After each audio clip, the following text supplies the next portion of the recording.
Bharatiya Janata party के प्रदेश अध्यक्ष संजय जायसवाल जी को भी बधाई देता हूं कि आपने बहुत ही अच्छा काम किया है।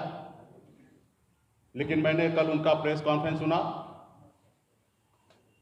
उन्होंने बहुत ही जो बात उनको नहीं बोलना था उन्होंने बोला, बहुत झूठ बोला, जबकि वो न 3 में थे न 13 में थे।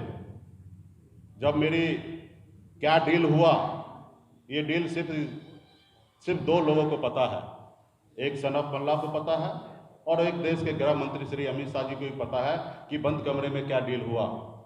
यहाँ तक कमरे के बाहर भी रहने का सौभाग्य संजय जायसवाल जी को प्राप्त नहीं हुआ था, क्योंकि कमरे के बाहर भी खड़ा होकर कान लगा के सुने, और बिहार में किसी भी नेता को ये सौभाग्य प्राप्त नहीं हुआ। हाँ, कुछ जानकारी नित्यानंद राय जी को या हमारे मंगल पांडे जी को थे कि किस तरीके से दिल्ली में क्या बात हो रहा है, ये जानकारी उनको थे। तो इसलिए वो क्या डील हुआ, इतना झूठ फैलाने का आवश्यकता उनको नहीं था। उन्होंने तो विनर बन गया, 3 विधायक को लेकर बिहार का सबसे बड़ा पार्टी बन ही गया, तो उनको झूठ बोलने की क्या आवश्यकता है। तो इसके लिए मैं भारतीय जनता पार्टी को भी शुभकामना देता हूं, हमारे विधायक जो गए उनको भी शुभकामना देता हूं। और मैं आपको बता दूं कि मैं 18 साल की उम्र से मैं संघर्ष कर रहा हूं।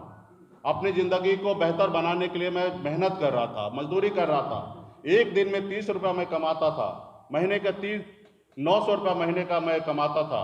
और ये हम अपनी ज़िंदगी में संघर्ष करके मुंबई जैसे शहर में, जहाँ पे रहने के लिए घर नहीं था, जहाँ पे अपने आप को फ्रेश होने के लिए जगह नहीं था, पब्लिक शौचालय में जाना पड़ता था, ऐसी ज़िंदगी मैंने जिया है।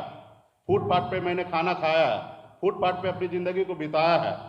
और वहीं से हमने संघर्ष करके मुंबई जैसे शहर में भी अपने एक अच्छा मुकाम मैंने बनाया। और उसके बाद बिहार में मैं आया, अपने लोगों का हक अधिकार के लिए मैंने देखा कि हजारों समस्या है, जहाँ हजारों समस्या है वहीं पे मेरा भी जन्म हुआ था।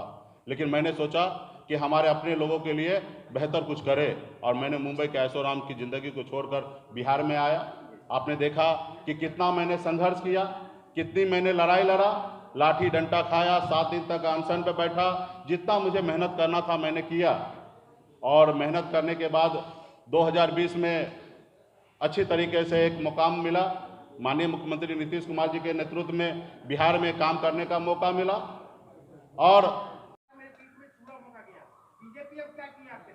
देखिए, एक गरीब पिछड़ा का बेटा को लोग पीठ में छुरा भोंके या सीने में खंजर भोंके, जिनको जो भोंकना है वो भोंकते रहे।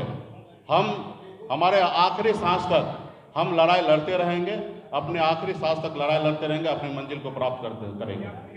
संजय जायसवाल का एक कहना है, जायसवाल ने कल ही बात कही। ठीक है ना, हमने कहा ना कि जो भी डील हुआ वो माननीय गृह मंत्री जी को आके बोलना चाहिए। डील क्या हुआ वो मुझे पता है। वो डील को अगर मैं इस सब जगह सार्वजनिक कर दूंगा तो मुझे लगता है कि देश के लिए अच्छा नहीं होगा। हम लोग तो पंगा लेने वाले ही लोग हैं, उस कुल खानदान से आते हैं कि हमारे लोग, हमारे पूर्वज श्री रामचंद्र जी को नैया पार लगा दिए हैं, और हम अपने नैया को किसी और के भरोसे नहीं छोड़ने वाले हैं। रहा कि हम लड़ाई लड़ने के लिए तैयार हैं किसी से भी। आपने हमारे फूलन देवी को आपने सुना होगा, उनके बारे में एक छत्र चंबल में उनका ताकत था, लोगों ने किस तरीके से उसको साइड किया, किस तरीके से अत्याचार किया। तो ये हम लोगों के साथ हमेशा ऐसे होते रहा है, और मैं अपने वजूद से कभी समझौता नहीं किया। चलिए, बहुत बहुत धन्यवाद आप लोगों का।